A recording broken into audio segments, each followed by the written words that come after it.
and welcome to our Be Inspired series. In our series, we speak to CEOs, founders and senior leaders of companies on London listed markets and ask them to share their journey with us. I'm Trup. I look after Spark Live at the London Stock Exchange, and I'm here with Mark Smithson, CEO of Marks Electricals, which IPO'd in November 2021. And we're standing here today at your 8-acre, 200,000 square foot HQ in Leicester. Spot on, Joe. Yeah, you are. Welcome. Yeah, Sunny Leicester. Nice to meet you. How are you? Yeah, great. Thank you. You IPO'd the business in November 2021 and you started in 1987 selling second-hand cookers out of your father's garage. Spot on. Yeah. So February the 2nd, 1987, I used to go out, I sold my car, bought an old van. I used to go out after work, buy these old cookers, clean them up. I had a caustic soda tank. I used to do it in the garage at the side of my dad's house. And I'd sell them in the paper. I was training to be a surveyor at the time. I packed my job in. And it was a bit of a big step to go and open a shop up. So I opened this shop up and someone actually bought something off me the first day. I was terrified when I opened the shop up, but that was a long, long time ago, obviously. Now I'm 56. And it's been a fascinating journey, great fun. And now here we are listed on the London Stock Exchange. And how did you find the IPO process? Oh, it was really daunting. I mean, it goes back. Initially, I decided I could build the business on my own. I was slightly misguided, thinking I could do it totally on my own, but I didn't want any partners. I got the bank on my case all the time on a daily basis, which was rather a nightmare. You see that horse running down the beach, and that was not the case. I think it was the bank manager chasing me down the beach. I then I sold some shops about 2.5 years ago, and it gave me quite a bit of extra cash, and I put that into the business. I'd never really taken lots out, but I put it was nearly £1 million in cash into the business. I got some credit notes that were owed to us as well. The accountant advised me at the time to take the money and run almost-ish. I thought, you know what, no, I believe in this business. I built it up. I started it off when I was 21 years old, and I'm going to push and drive it. So I'm going to reinvest that money back into more stock, which I'm so glad I did do. Having that extra cash in the business, it showed me that I could actually push, well, not necessarily follow your dream, but push the business to the levels I knew I could get to. And I was always short of stock. I never had quite the right lines in stock. And our business is all built about next day delivery, free next day delivery, 7 days a week. So you need to have that product in stock. If you've not got it in stock, you can't really take the order. Or you do if someone's got a specific request for a certain product, but ours is all about have it in stock and deliver it tomorrow on our own fleet of vehicles. And I've always done that. Because I never had enough money to invest in all the right SKUs, the right stock, whereas now we have. So we went from having, say, 3.5 million in stock to almost 17 million. Order it before 6, you get it tomorrow. And that's 7 days a week, and that's a real USP.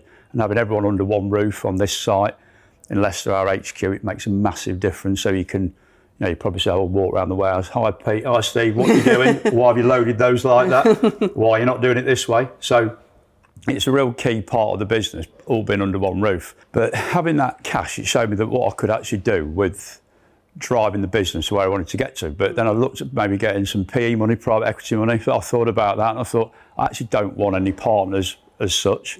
Go to the bank and ask for more money. Well, I just got rid of them. So discarded PE, discarded partners. And I thought, you know what?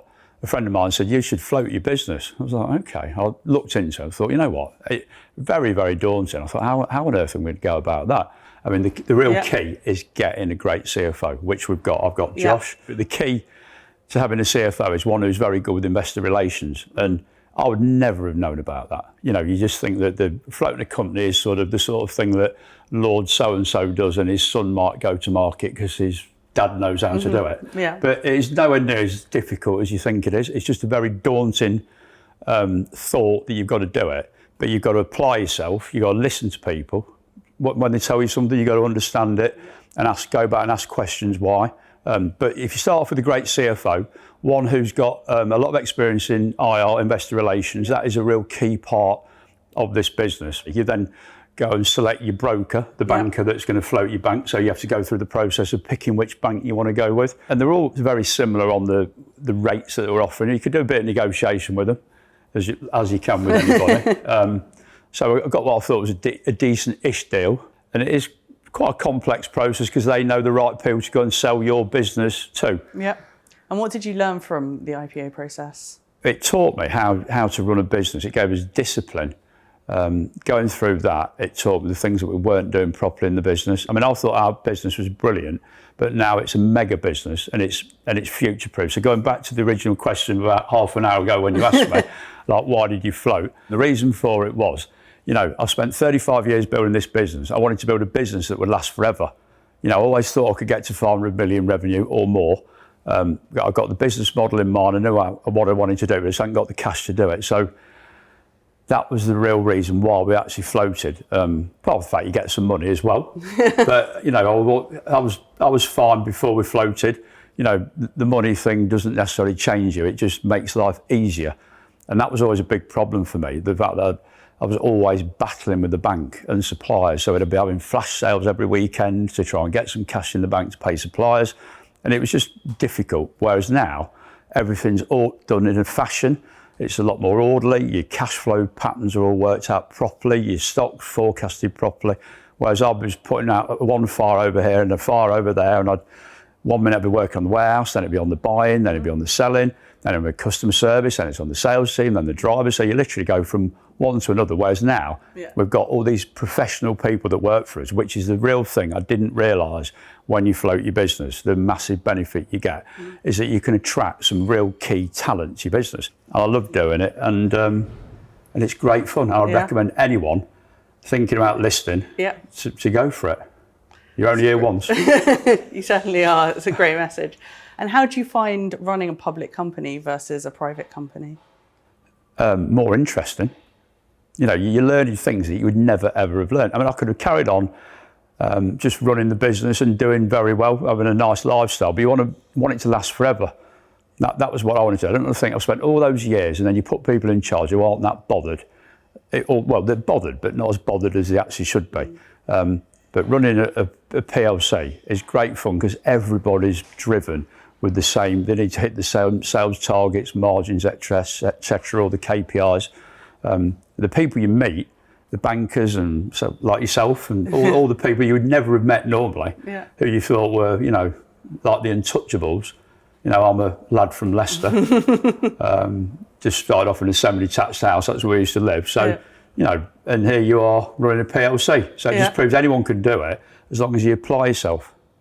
Great. And you mentioned earlier about how Josh put in place an IR strategy for you, and you touched upon Josh's experience as a CFO. How much time now do you devote to your institutional shareholders and IR meetings? Well, we're always available. We always say to anybody, any meeting, if you want to ring me up on my mobile and talk to me, that's fine. And hardly any of them ever do. So you probably think that more people will be asking you questions. I mean, because we're doing well, you're obviously going to get less questions, aren't you? It's when things are becoming tough, I would imagine you get more questions. Hopefully I'll never get to that point.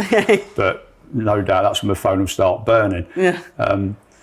But you really don't have to dedicate that much time. But you do have to look after the people that you put in place and just make sure they're doing what they should be doing. But if everyone's KPI'd, they all know how many vehicles should be going out, how many products should be going out on each vehicle, how long each vehicle should be on the road for, and just put all these things in place for everybody, your age stock, etc., etc. It's all things you should be doing anyway in a business, but you neglect when you're a private business.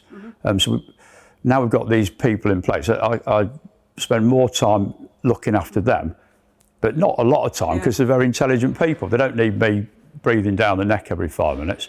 But like the investors, if they want to talk to us, talk to me or Josh, it isn't really as time consuming as you would think.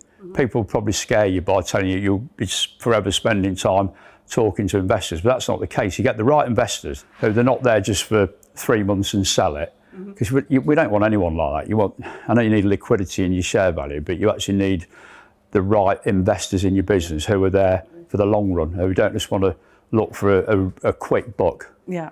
And you spoke about your employees. How many of those are shareholders, and was that important to you? Yeah, it was. I thought, give them all £3,000 worth of shares each. So I've had about 150 employees.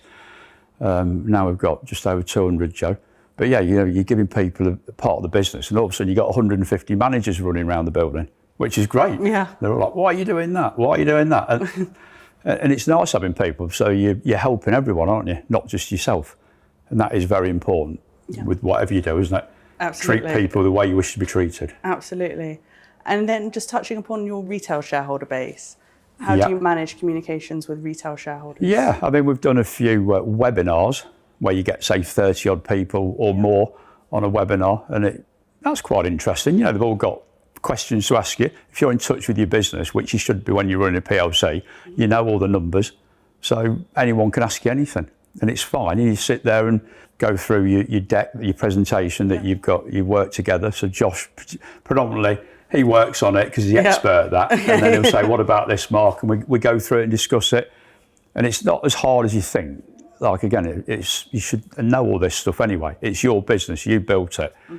If you're parachuted in, it's a lot harder, I would imagine. Yeah. But luckily, I'll start it, so you can answer most of all the questions. So ESG is obviously very important to you, and we're standing in this very impressive warehouse, and I notice over there in the corner, there's a section where you recycle all the cardboard and all the packaging from the day. Yeah, that's right, Joe. Yeah, it's very important to us. I mean, we were doing that before we floated the company, so it's just something that was great to be doing already. And so I just always apply logic to everything, or most things, I should say. And I thought, you know, when you're delivering a product, you want to take away the old packaging, which includes the polystyrene, the polythene, the cardboard, the strapping, so all those things, and then recycle them all with your own equipment, which is what we do. That's what all that recycling kit over there is. But it's not wearing away like it normally is. They've actually got it all nice and tidy and swept up, which is great. But it's just doing the right thing for the environment anyway, isn't it? You know, you should be thinking about these things and not have someone tell you that you need to do it.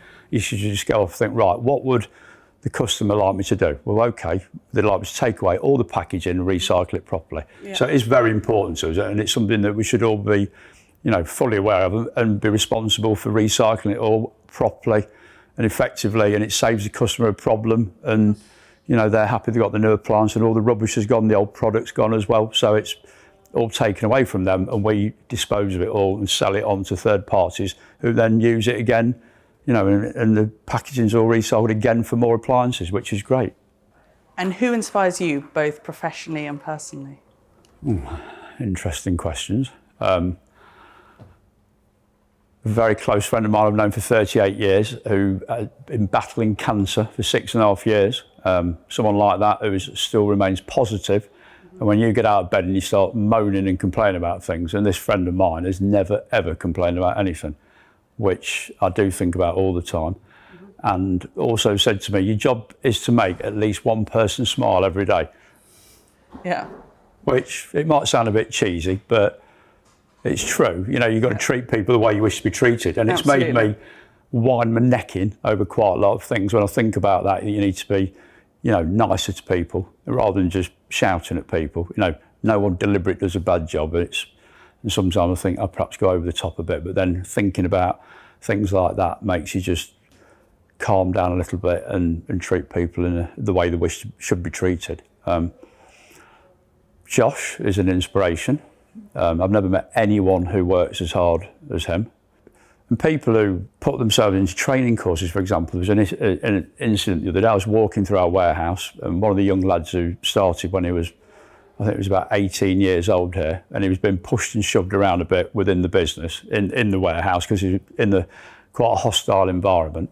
And he always used to walk around with his head down a bit, and I was just trying to big him up and, come on, son, you know, you're doing a great job, well done. Anyway, I saw him on the forklift the other day, and I was walking towards him, and he stopped the forklift, jumped off it. I'm like, oh yeah, how are we doing? And he said, this job is the best job I've ever had. He said, I know I've not had many jobs, he said, but I absolutely love it. And he'd done 200 hours this particular month, and he said, look at this. He took himself out after work and got on a training course to learn how to install appliances. So he jumped off the forklift, showing me the car, this new Mercedes he was going to buy. He's only a young lad. And seeing things like that, you're actually giving someone a position within your business and the opportunity to better themselves. You know, he's off the local estate, Reese, young man. You know, and it's great to see people like that. I just love it. And that's what gets you out of bed in the morning, thinking that, you've got people that you're helping. Yeah. And I love doing that. And that's the best thing about running a big business. You know, it's not all about me. Yeah. It's about your business and the people that work within your business, and you want them to all flourish. Absolutely. No, that's a really great ethos and really great story. Finally, as a CEO, what keeps you awake at night? Selling more. That's it. Just want to sell more. Mark, thank you so much for taking the time to speak with us today. You've definitely made us smile today. You think so? Thanks, Joe. Thank you. Thank you very much. Cheers. You can find more on the Be Inspired series at lsegissuerservices.com/spark.